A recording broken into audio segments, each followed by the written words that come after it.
പ്രാർത്ഥിക്കുന്ന ഒരു ദൈവ പൈതൽ എക്കാലവും കൊതിക്കുന്നൊരു കാര്യമുണ്ട്. എനിക്ക് ദൈവത്തിൽ നിന്ന് ഒരു വിടുതൽ ലഭിക്കണം. തലമുറയുടെ വിഷയമാകാം, കുടുംബത്തിന്റെ വിഷയമാകാം, ഇന്ന് ഈ ദൂത് കേൾക്കുമ്പോൾ ഉള്ള നിന്റെ പ്രശ്നമാകാം. ദൈവത്തിൽ നിന്നൊരു വിടുതൽ എനിക്ക് ലഭിക്കണമേ എന്ന് പ്രാർത്ഥിക്കുന്ന ചിലരോട് കർത്താവ് സംസാരിക്കുന്ന ഒരു ആത്മീക സന്ദേശമാണ് ഇന്നത്തെ തിരുവചന ധ്യാനം. യെശയ്യാ പ്രവാചകന്റെ പുസ്തകം 36-ാം അധ്യായത്തിന്റെ 15-ാമത്തെ വാക്യം, യഹോവ നമ്മെ നിശ്ചയമായി വിടുവിക്കും. എനിക്ക് വിടുതൽ നടക്കുമോ എന്ന ചോദ്യചിഹ്നവുമായി ഇന്ന് എന്നെ ശ്രദ്ധിക്കുന്ന വാത്സല്യ ശ്രോതാവേ, ദൈവം നിന്നോട് സംസാരിക്കുക. ദൈവം നിന്നെ നിശ്ചയമായി വിടുവിക്കും. നിന്റെ പരാജയം കാണാൻ നോക്കി നിൽക്കുന്ന കണ്ണുകളുടെ മുമ്പിൽ ഒരിക്കൽ ഒരു വിടുതൽ വെളിപ്പെടുന്നത് കണ്ടുകൊണ്ട് ഒരു രാജാവ് എഴുതി, ഈ വിധത്തിൽ വിടുവിക്കുന്ന ഒരു ദൈവം വേറെയില്ല. സ്തോത്രം. എത്ര വലിയ പ്രതിസന്ധിയിൽ നീ ചെന്ന് കയറിയാലും എന്റെ ദൈവം വിടുവിക്കാൻ ശക്തനാണ്. വിടുവിക്കുന്നവന്റെ കരം സിയോനിൽ നിന്ന് വെളിപ്പെട്ടു വരും. ഇരുമ്പഴികൾക്കകത്ത്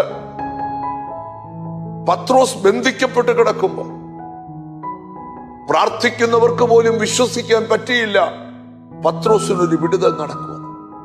എന്നാൽ പത്രോസിനെ സർവശക്തനായ ദൈവം വിടുവിച്ചു.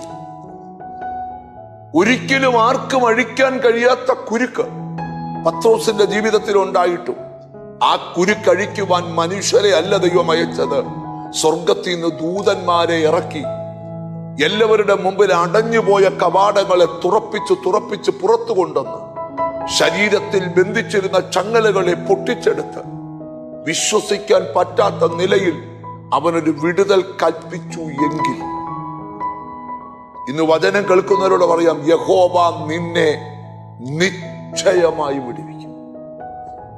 ഈ ആഴ്ചകളിലായിരിക്കാം, ഈ മാസങ്ങളിലായിരിക്കാം, ഈ ദിവസങ്ങളിലായിരിക്കാം, ഈ വർഷമായിരിക്കാം, നിനക്ക് നിശ്ചയമായും ഒരു വിടുതലുണ്ട്.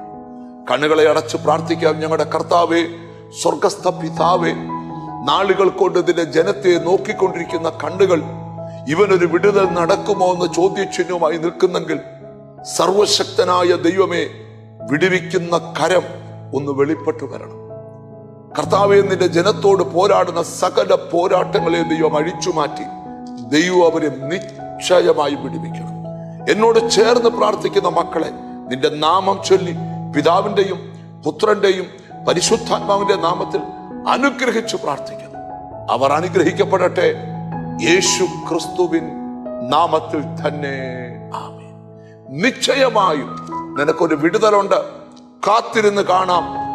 God bless you.